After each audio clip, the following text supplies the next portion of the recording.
다 같이 묵상기도 드리심으로 주연절 후 5번째 주일 2부 예배를 하나님께 올려드리겠습니다.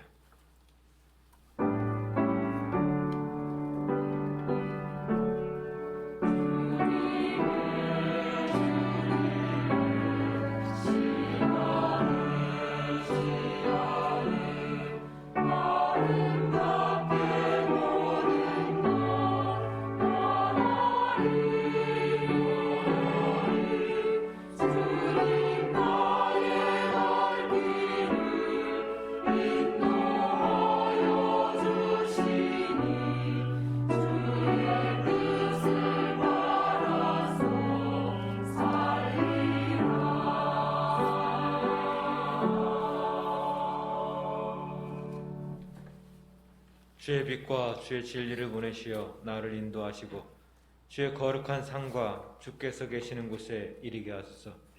그런즉 내가 하나님의 제단에 나아가 나의 큰 기쁨에 하나님께 이르리이다. 하나님이여, 나의 하나님이여, 내가 수금으로 주를 찬양하리이다. 사랑과 긍휼의 하나님 아버지, 주일을 맞이하여 주님의 택함을 받은 백성들이 세상의 무거운 짐을 내려놓고 주의 전에 모여 또한 삶의 자리에 구별된 자리에서 찬미와 감사로 예배를 드립니다. 주 앞에 겸손한 마음으로 서 있는 저희를 성령으로 충만하게 하사 하나님께서 기뻐하시는 예배를 드리게 하여 주옵소서. 생명수와 같은 은혜의 말씀으로 지친 몸을 어루만져 주시고 상한 마음을 위로하여 주옵소서. 주님의 음성을 들을 때 연약해진 믿음이 다시 한번 소망으로 굳세어지게 하여 도와주옵소서. 예배의 주관자가 되시는 우리 구주 예수 그리스도의 이름으로 기원하옵나이다. 아멘. 사도신경으로 우리의 신앙을 고백드리겠습니다. 나는 전능하신 아버지 하나님 천지의 창조주를 믿습니다.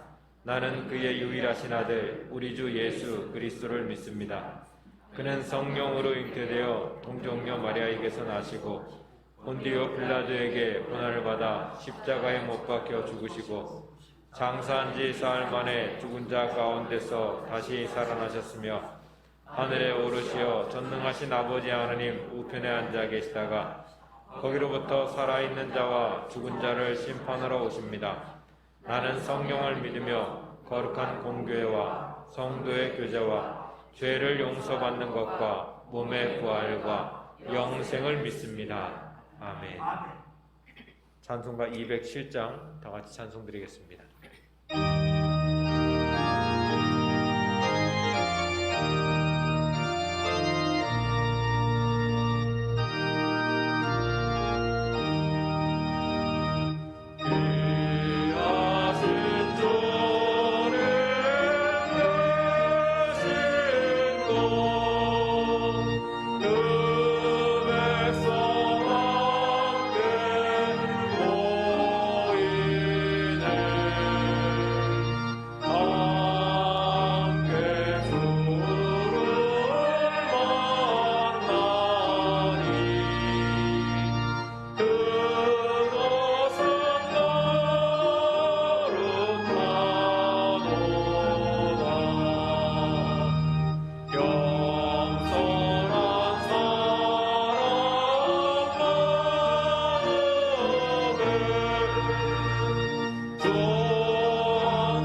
안종섭 장로님 기도 인도해 주시겠습니다.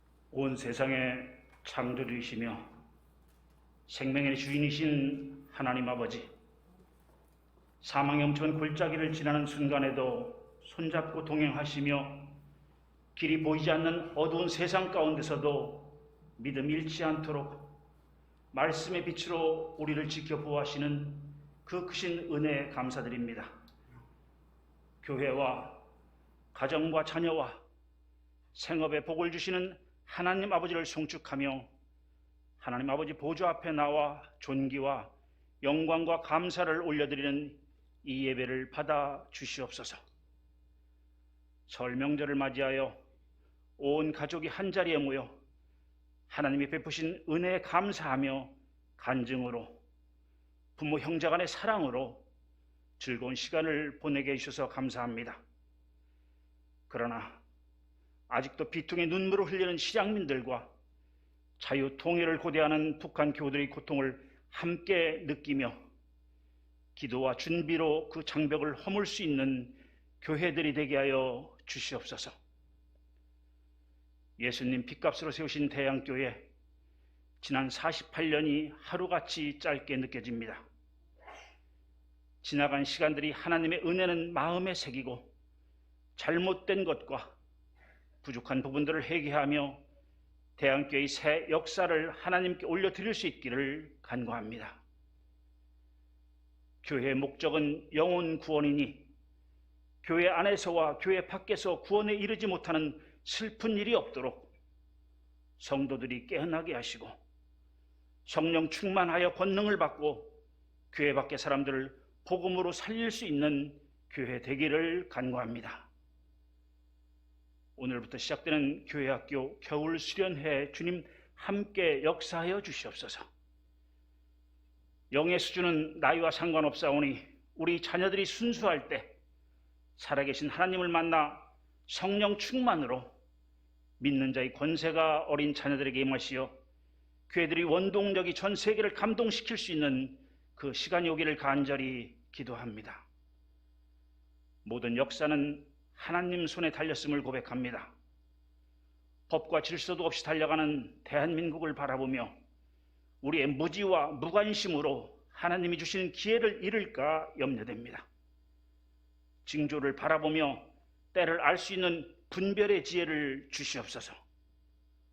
3월 9일 대선에서 하나님이 주신 권리를 잘 사용하여 하나님의 뜻에 합한 자가 대통령으로 선출되어 위기에 처해 있는 이 나라를 바로 세워나갈 수 있도록 보호하여 주시옵소서. 김성환 담임 목사님께 말씀과 기도의 권능을 덧입혀 주셔서 우리의 나갈 길을 확실히 제시하고 이끌 수 있는 목회의 권위를 더하여 주시옵소서. 말씀이 선포될 때 믿음의 결단으로 새로워지고 병중에 있는 환우들 어려운 치료들을 잘 견디고 깨끗이 회복되어 대양교회의 믿음의 큰 전환점이 될 수 있도록 큰 은혜를 베풀어 주시옵소서. 사람의 힘으로 어쩔 수 없는 힘든 여러 문제가 있는 성도들에게도 그 문제들이 기도 안에서 해결되는 기쁨도 주시옵소서. 아가페 찬양대와 함께 드리는 우리 모두의 찬양을 기쁘게 받아 주시옵소서. 예수님의 이름으로 기도드립니다. 아멘. 아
주신 하나님 말씀은 로마서 12장 2절 말씀입니다.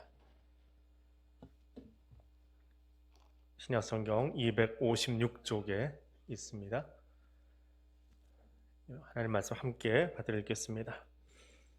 너희는 이 세대를 본받지 말고 오직 마음을 새롭게 함으로 변화를 받아 하나님의 선하시고 기뻐하시고 온전하신 뜻이 무엇인지 분별하도록 하라. 아멘.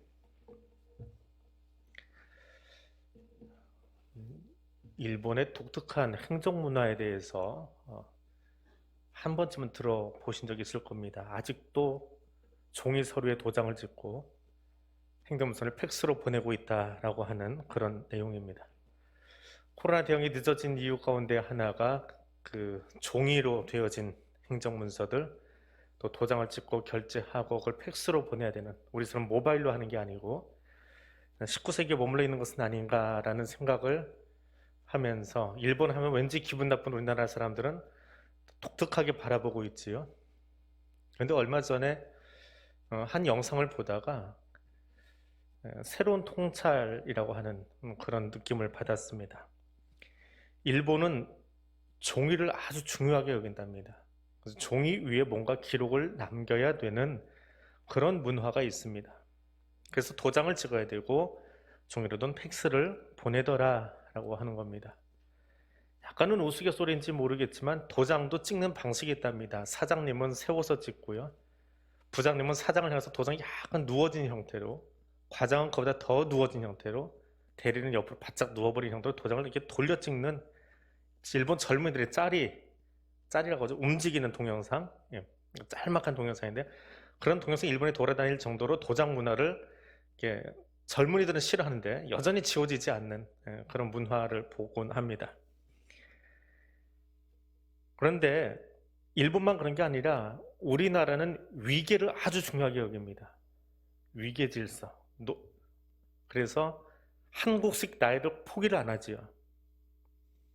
법정 나이는 다 만 나이를 쓰면서도 한국식 나이는 꼬박꼬박 또 세고 있습니다. 작년 12월 31일 날 태어난 아이는 지금 2살입니다. 절대로 포기 안 합니다.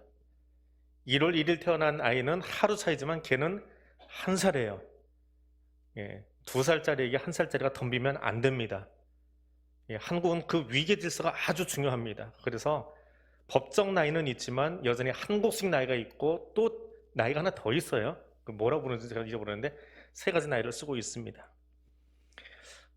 그렇게 보면 미국이라고 하는 나라가 캐나다와 미국만 지금 쓰고 있는 야드법이라는 게 있죠. 인치, 피트, 야드라고 하는 거리를 재는 그 야드법이라는 게 있습니다. 지금은 대다수의 영미권 나라들 중에, 영연방에 있던 많은 나라들이 다 포기하고 미터법으로 돌아섰는데, 미국만은 그 방식을 아직도 고수하고 있습니다. 미터법으로 완전히 환산하기 힘든 묘한 단위인데요. 근데 그 미국이 그 야드법을 선택할 때 미국 국회에서 한 표 차이로 그걸 선택을 했습니다. 미터법을 쓸 거냐 피트법을 쓸 거냐 하고 투표를 붙였다가 한 표가 이쪽으로 넘어갔으면 전 세계가 똑같은 미터법을 쓸 텐데, 뭐 그런 결정이 있었습니다, 역사 속에. 근데 그 미국이 이상하다라고 말할 수 없는 게, 우리나라는 어때요? 아파트 혹은 집을 사러 갈 때 뭐 국가에서 막 강제를 하니까 쓰기는 씁니다. 제곱미터, 몇 제곱미터짜리 집이다 하지만 머릿속은 빨리 이걸 평으로 다시 계산을 해야 돼요. 그래야 마음이 편안합니다. 이거 몇 평짜리 집, 그럼 그게 정확한 크기가 뭔지는 잘 모르지만 그러면 대충 마음에 들어요. 그런데 이걸 제곱미터에는 이게 대체 얼마나 큰 거야 라고 이해를 못하는, 물론 이제 다음 세대는 어떻게 될지 모르겠지만 여전히 평이라고 하는 개념, 또 한국식 나이, 이거 포기 못하는 우리나라 사람이 있습니다. 내게는 좀 이상한 일본의 팩스 문화, 도장 문화, 미국의 피트 문화, 어쩌면 문화는 상대적인 것이다 라고 말할 수 있습니다. 근데 그런 상대적인 문화 속에 살고 있는 우리들에게 성경은 로마서를 통해서 이 세대의 문화를 본받지 말라 라면서 12장을 시작하고 있습니다. 로마서라고 하는 책은 크게 2개로 나뉩니다. 조금 더 세분하면 3개 정도로 나눠볼 수 있습니다. 1장에서 11장까지의 내용 속에서는 사람이 믿음으로 의롭다함을 얻는다. 믿음으로 의롭다하는 게 무엇이냐? 구체적인 예화가 하나 등장을 하는데 그것이 9절에서 11장에 나오는 이스라엘에 대한 이야기입니다. 이스라엘이 선택받고 패망하게 된 이유, 그것을 믿음으로 의롭다함을 받는 것에 대한 구체적인 예화로 적용을 시켜서 소개를 합니다. 그리고 12장부터는 그렇게 선택받은 사람들, 곧 그리스도인들의 새로운 삶의 질서에 들어가서의 삶, 그리스도인이 되었기에 새로운 삶에 들어서 어떻게 살 것인가 라고 하는 것을 구체적으로 나열한 것이 12장 이후의 이야기입니다. 그 12장 이후의 이야기의 첫 번째 서론, 이제 앞으로 무슨 이야기를 할 거냐라는 서론이 오늘 본문이 적혀있는 1절과 2절입니다. 그 중에 2절 말씀을 함께 보려고 합니다. 2절에는 두 개의 동사가 있습니다. 두 개의 명령이 있는데 이 명령이 아주 중요해요. 이것이 앞으로 나올 이야기들을 다 끌어안고 있는 이야기이기 때문에 그렇습니다. 하나는 본받지 말라라고 하는 부정형의 명령입니다. 또 하나는 분별하라라고 하는 긍정의 명령입니다. 자, 그리스도인이 누구냐? 신앙생활을 한다는 것이 무엇이냐? 집에다 교배를 붙이는 것이 신앙생활을 하는 것도 아니고 교회 출석하는 것이 신앙생활을 하는 것도 아닙니다. 예수 이름을 두렵게 여기는 사람들이 그리스도인이냐? 반은 맞지만 반은 또 틀리지요. 왜냐하면 마귀도 예수를 두려워하거든요.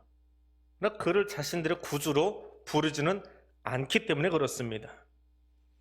그렇다면 그리스도인, 나의 신앙생활은 어떤 태도를 가져야 되느냐라고 하는 겁니다.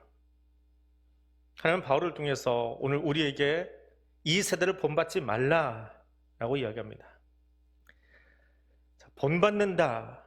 내가 모델을 정하고 내가 모델이 되는 사람이나 그 업적을 따라간다라고 하는 말인데, 그렇게 설명을 하고 나면 이 본받는다라고 하는 말은 내 의지로 능동적으로 내가 행동하는 것을 말합니다. 근데 본문 속에 본받지 말라, 이 본받다라고 하는 말은 능동형이 아닙니다. 수동형입니다. 누군가에 의해서 내가 그를 본받아 가는 형태를 이야기하고 있습니다. 그러니까 내가 본받고자 하는 나의 의지보다 더 중요한 게 뭐냐 하면, 이게 수동태로 쓰여진 것은 자기 신을 본받으라 말씀하시는 그 하나님의 의지가 더 중요하다라고 하는 것을 말하고 있습니다. 새로운 삶의 질서, 그리스도인이라고 하는 새로운 삶의 질서에 들어가야 되는 우리들이 이 세대로 통칭되는 세상의 영향력 아래 놓이지 말아야 된다라고 하는 거예요. 그 말은 바꿔 이야기하면 우리는 우리의 의지와 상관없이 이 세대의 영향력 아래 놓여 있습니다. 사회적인 규범이라든지 틀이라든지 관습 속에 어쩔 수 없이 노출되어 있고 또 거기에 묻혀서 살아갑니다. 일본 사람들은 종이라고 하는 문화를 중요하게 여겨서 아직도 도장 문화를 쓰고 있는 거고요. 미국 사람들은 영국에서 유래됐지만 영국과는 전혀 다른 자기들만의 독특한 피트법, 야드법을 쓰고 있고요. 우리는 여전히 평이라고 일컬어지는 혹은 한국식 나이를 중요시하는 그 위계의 문화 속에 살아가고 있듯이 말입니다. 그런 사회적인 규범과 제도 속에 우리는 여러 가지 행동의 제약을 받고 있지만 이 땅에 사는 동안 잘 몰라요. 조금 더 눈이 넓어져야, 좀 세계화돼야 우리의 문화가 이런 조금 불편함이 있고 이것은 좀 긍정적이고 하는 것을 볼 수 있는 눈이 뜨일 뿐입니다. 근데 하나님은 그런 우리들에게 바울을 통해서 그 세대의 영향력, 그 세상의 문화의 영향력 아래 놓이지 말 것을 요청하고 있습니다. 왜냐하면 세상의 문화라고 하는 것이 불완전하고 때로는 무가치한 것을 지향하고 있기 때문에 그랬습니다. 그래서 우리에게 변화를 받으라 이야기합니다. 우리를 변화시키고자 하는 하나님의 의지, 나를 변화시키겠다는 하나님의 의지를 수용하라는 겁니다. 변화를 하나님이 하시려고 이미 하고 계세요. 근데 그 하나님의 일하심을 받아들이라라고 하는 겁니다. 변화한다라고 하는 것은 참 어렵습니다. 3살 버릇 80까지 간다고 변화는 어렵습니다. 또 내가 변하는 것이 아니라 하나님이 원하시는 삶의 질서로 들어간다라고 하는 것은 더 어려울 수밖에 없습니다. 근데 그걸 내가 하려고 하니까, 내가 새로운 질서를 만들고 내가 새로운 삶의 패턴을 만들고 내 습관을 바꾸려고 하니까 힘들지요. 교육학에서 한 사람이 새로운 습관 하나를 받아들이는데 38일이 걸린대요. 근데 38일에 그 습관 바꾸는 여정 속에 한 번만 삐끗해버리면, 놓쳐버리면 다시 리셋이 되어버립니다. 그만큼 새 습관 들이는 것이 어렵다라고 말해요. 변화는 어렵습니다. 더군다나 하나님의 새로운 삶의 질서, 예수 공동체로 들어간다라고 하는 것, 하나님은 우리에게 늘 새로워지기를 원하고 계세요. 그것을 위해서 지금도 일하고 계십니다. 교회를 세웠으니까 그것으로 끝나는 것이 아니라 교회가 끊임없이 갱신되고 변화되고 그 안에 있는 성도들이 바뀌어 가기를 원하고 계십니다. 언제까지요? 주님 다시 오시는 그날까지요. 주님 다시 오시는 그날까지 우리를 끊임없이 바꾸기를 원하세요. 끊임없이 하고 계세요. 그래서 때로는 바울과 같은 고백이 내 입술에서 나올 때가 있습니다. 오호라 나는 곤고한 사람이다. 내 안에 여전히 두 법이 싸우고 있다라고 말합니다. 그런데 성령님은 나를 포기하지 않습니다. 나를 선택하신 순간부터 지금도 또 앞으로도 계속해서 나를 바꾸어 가시면서 일하고 계십니다. 그리고 내게 그 요구를 들려주고 계십니다. 그럼 그 눈으로 서로를 바라볼 수 있는 예수 공동체가 되어야 합니다. 하나님의 그 작업, 변화시키고자 하는 하나님의 작업이 아직도 저 사람 안에서 진행형으로 되고 있기 때문에 그렇습니다. 우리는, 교회 공동체는 끊임없이 예수 닮아가려고 힘쓰는 공동체입니다. 그래서 서로를 향해서 인내심을 가지고 또 배려할 수 있는 그런 공동체가 되어야 합니다. 내가 생각하는 척도가 무엇인지는 모르겠지만 내가 생각하는 목사만큼 혹은 장로만큼 혹은 권사만큼 혹은 집사만큼, 그건 내가 정한 척도죠. 그만큼 되지 않아서 뭐 목사가 저래, 장로가 저래 라고 말하는 것이 아니라 하나님의 끊임없이 다시 오시는 그날까지 우리를 바꾸고 있다면 지금도 저 사람 안에서, 저 목사님 안에서, 저 장로님 안에서, 권사님 안에서, 집사님 안에서, 성도에서 지금도 일하고 계시고 저 사람은 지금도 변화 중이야. 하나님의 이끄심에 끌려서 지금도 변화되어 가고 있는 중이야라고 인내하며 바라보아 줄 수 있는 것, 그것이 예수 공동체더라라고 하는 것입니다. 그렇게 오늘 우리에게 세상의 풍조를 본받지 않기를 원하고 계시면서 지금도 나의 변화를 이끌어가고 계심을 기억하시기를 바랍니다. 변화는 하나님께서 이끄시는 변화입니다. 세상은 우리에게 완벽함, 효율적인 것, 업적, 성과를 요청합니다. 그런 기대감으로 우리를 바라봅니다. 그런 시선은, 그것이 가장 극명하게 드러나는 것은 선거 때지요. 특별히 대선 앞두고 우리는 완벽한 지도자를 요청하고 완벽한 가정을 갖춘 모범적인 사람들을 뽑기를 소망합니다. 그것은 비단 우리만의 욕구는 아니에요. 지금도 이스라엘 사람들은 그들의 국기 자체를 다윗의 별을 그려놓고 다윗 같은 지도자가 우리에게 나타나기를 학수고대하고 있는 것이 이스라엘이라고 하는 국가입니다. 근데 그런 소망이 강렬하면 강렬할수록 우리는 세상의 지도자를 바라보면서 실망할 수밖에 없습니다. 왜? 완벽하지 않아서요. 완벽할 수 없기 때문에, 완벽한 사람이 없어서 우리는 실망합니다. 근데 우리는 그런 세상 속에서, 완벽치 않은 사람들이 널려있는 그 세상 속에서 우리가 신앙생활을 하고 있는데 그 신앙생활을 한다는 것이 무엇이냐? 바울은 에베소의 성도들에게 이렇게 기록하고 있습니다. 하나님의 아들을 믿고 아는 일에 하나가 되고 성숙한 사람이 되어서 그리스도의 완전하신 충만에까지 이르게 되는 것, 이것이 신앙생활입니다. 신앙은 하나님께서 예수 그리스도의 십자가를 통해서 우리에게 보여주신, 제시하신 그 삶을 살아가기 원하는, 그래서 그 하나님의 인도하심에 이끌려가는 사람들의 삶의 여정이 신앙생활입니다. 하나님이 내게 원하시는 삶의 목적은 분명합니다. 복음이 제시한 예수 그리스도의 장성한 분량을 원하십니다. 근데 그것을 아는 것과 그대로 사는 것은 다릅니다. 안다고 성장하지는 않지요. 우리나라에 나와 있는 책들 중에 제일 흔하게 회자되는 책 하나가 있습니다. 우리가 세상 살아가면서 알아야 될 것은 어디서 다 배웠어요? 유치원에서 배웠어요. 유치원 졸업하셨습니까?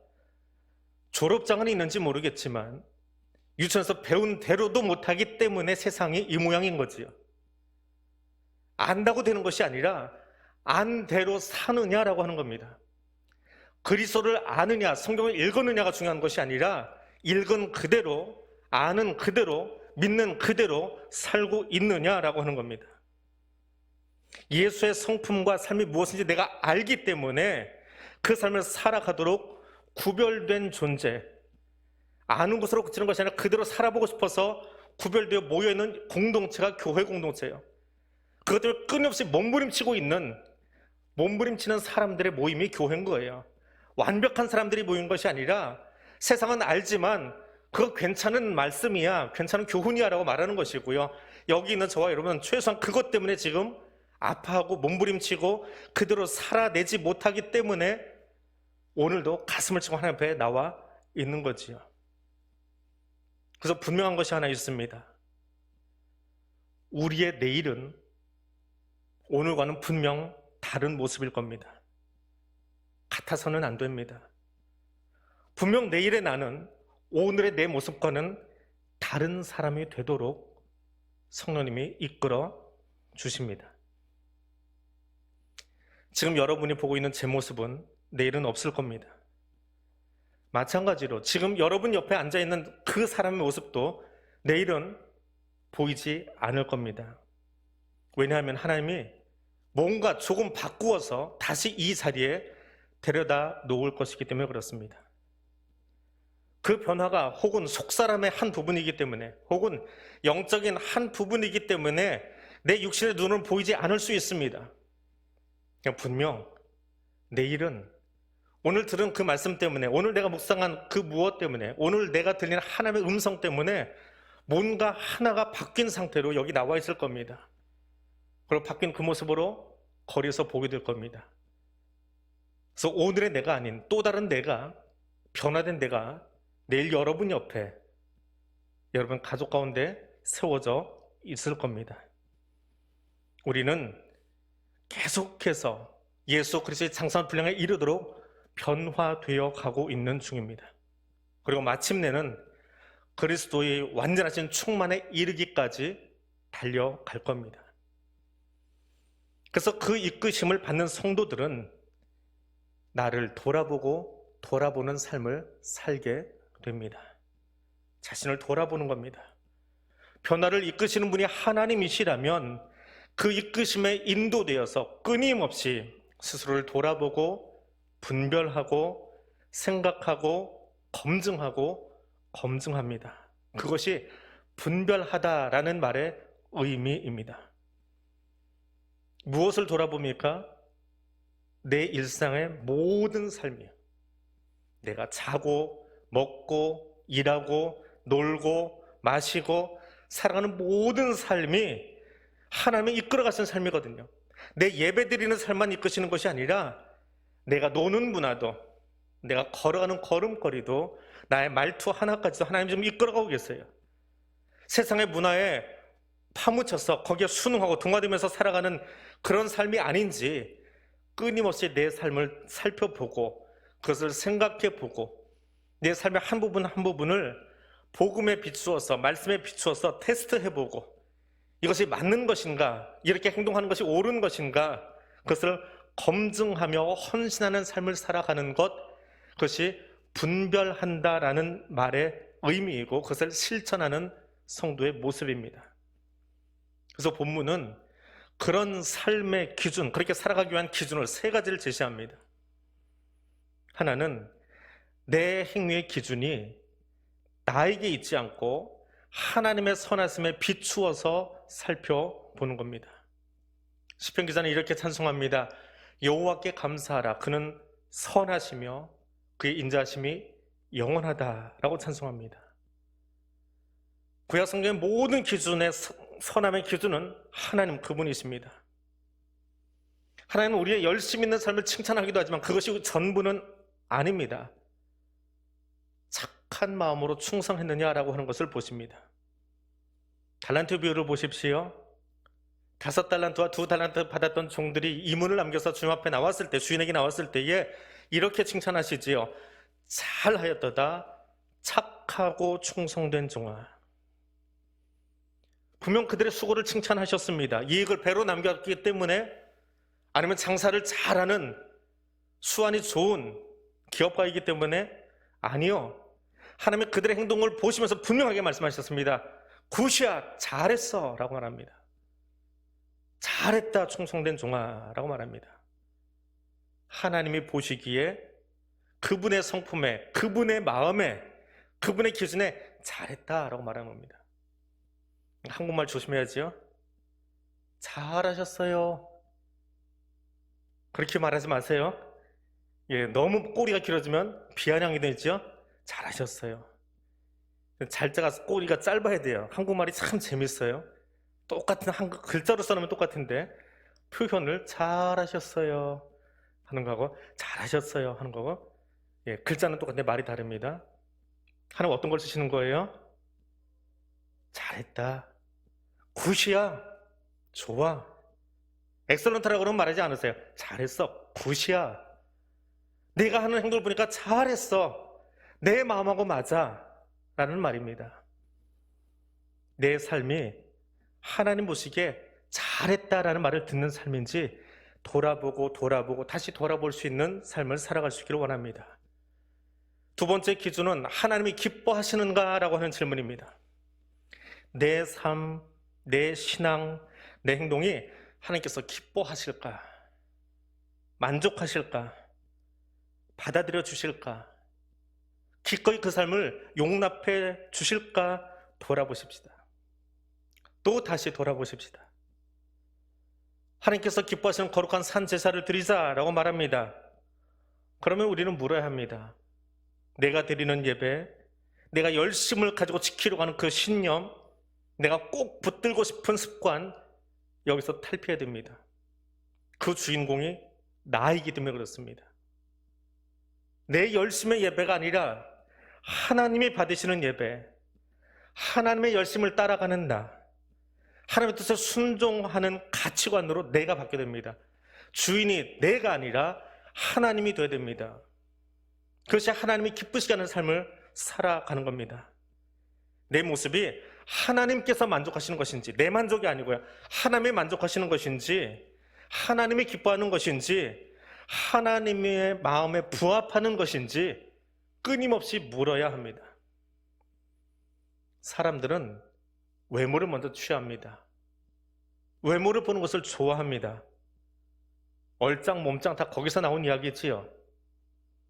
세상만 그러지 않습니다. 사무엘조차도 이 실수를 범했습니다. 그만큼 우리는 이 실수에 빠지기 쉽다라고 하는 이야기예요. 왜? 이미 한번 경험했거든요. 사람들 사이에 우뚝 솟아있는 사울을 왕으로 세워봤던 경험이 있기에 다윗을 뽑을 때도 우선 얼굴 보고 키 보았습니다.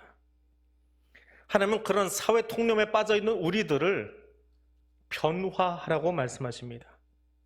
중심을 보시면서, 마음을 보시면서 마음이 하나님 앞에 변화된 사람, 하나님께 마음이 합해진 사람, 마음을 새롭게 한 사람을 찾으십니다.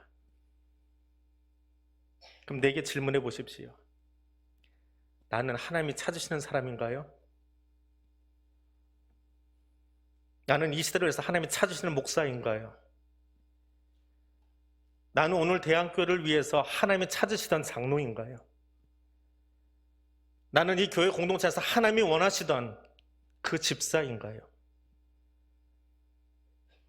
나는 오늘 하나님이 기도를 받기 원하시는데 그 기도의 제목을 들고 나온 권사인가요?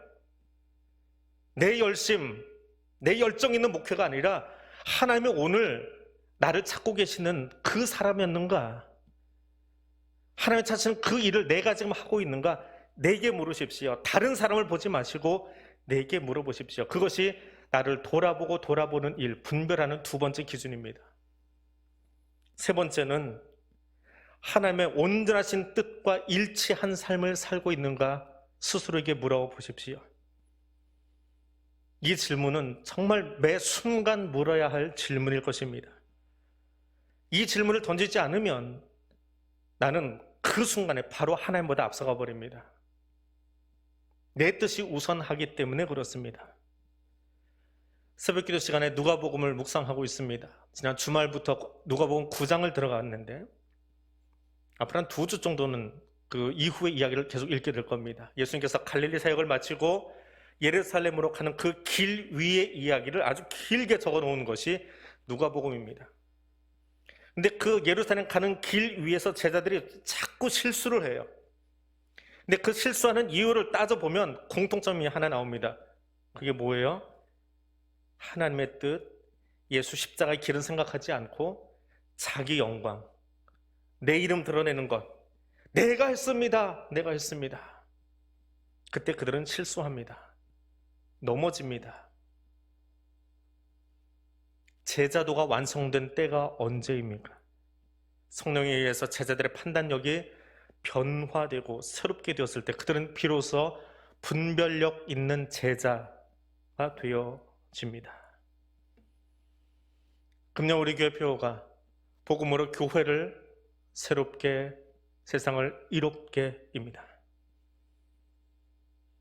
저 표에 비추어서 복음으로 변화되는 성도가 될 수 있기를 원합니다. 그래서 내일의 나는 오늘의 나와는 다른 예수 안에서 변화된 사람입니다 말할 수 있는 그 신앙의 걸음을 걸어가 보기를 소망합니다. 그 마음으로 우리 앞에 화면에 떠있는 자막 우리 함께 읽겠습니다. 하나님께서 이끄시는 변화의 삶을 사는 나는 오늘과 다른 내일의 나로 말씀 앞에 서기를 원합니다. 이 선언이 삶이 되도록 성령께서 이끌어 주시기를 원합니다. 기도하겠습니다.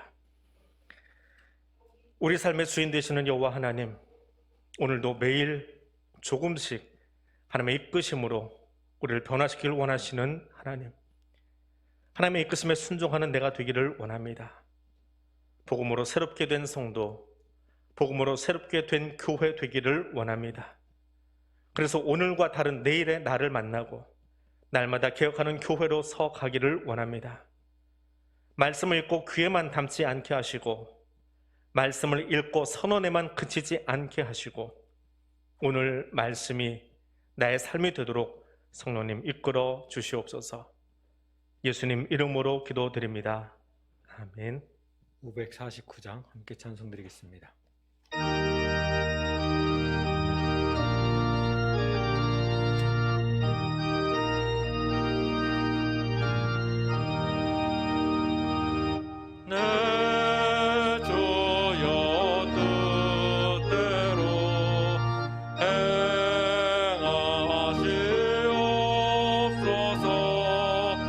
온 몸과 영혼을 다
216장 4절 찬송 드리면서 봉헌의 시간 갖도록 하겠습니다.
성령 하나님 감사합니다. 우리를 주의 전으로 불러주시고 구별하여 하나님 안에서 예수 닮은 그 장수한 분량에 이르도록 우리를 지금도 이끌어주고 계심을 인하여 감사드립니다.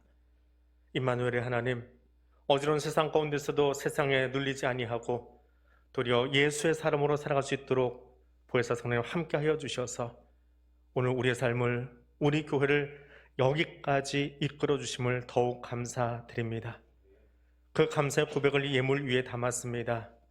그 고백을 우리의 삶을 구별하여 예배자로 여기 머리 숙였습니다. 드려진 삶과 예물을 아벨의 제사를 받으시듯 흠양하여 주시기를 원합니다. 더불어 주신 말씀이 우리의 귀에 머물지 아니하고 우리의 귓전에 맴돌지 아니하고 우리의 삶을 새롭게 변화시켜 세상 가운데 나아가 예수 그리스도의 향기로 살아갈 수 있도록 도와주시옵소서. 오늘도 주의 말씀을 사모하여서 온라인으로 혹은 병상에서 혹은 군에서 시간을 구별해 주님 앞에 엎드린 손들 기억하여 주시고 그 자리에 오직 하나님만이 주실 수 있는 신령한 하늘의 은총으로 덧입히시며 함께하여 주옵소서. 코로나의 확산세가 더 어수선한 이때에 하나님 사랑하는 권속들의 가정과 건강과 기업을 지켜주시고 하나님의 보호하심과 인도하심이 무엇인지를 더 깊이 경험하고 감사의 고백을 올릴 수 있는 삶의 현장이 될 수 있도록 주여 함께하여 주시옵소서. 다시 한번 나아가는 삶의 자리 위에 성령 하나님 약속하신 대로 세상 끝날까지 우리와 동행하여 주시길 원하며 예수님 이름으로 기도드립니다. 아멘. 이제는 우리 주님 예수 그리스도의 은혜와 하나님 아버지의 크고 놀라우신 사랑과 성령 하나님의 교통하시며 인도하여 주시는 은총이 이 세대를 본받지 아니하고 분별하여 하나님이 기뻐하시고 온전하신 뜻이 무엇인지를 알고 그대로 따라 행하려고 결단하며 선언하며 나가는 백성들 위해 지금부터 영원토록 함께하여 주시기를 간절히 축원하옵나이다. 아멘.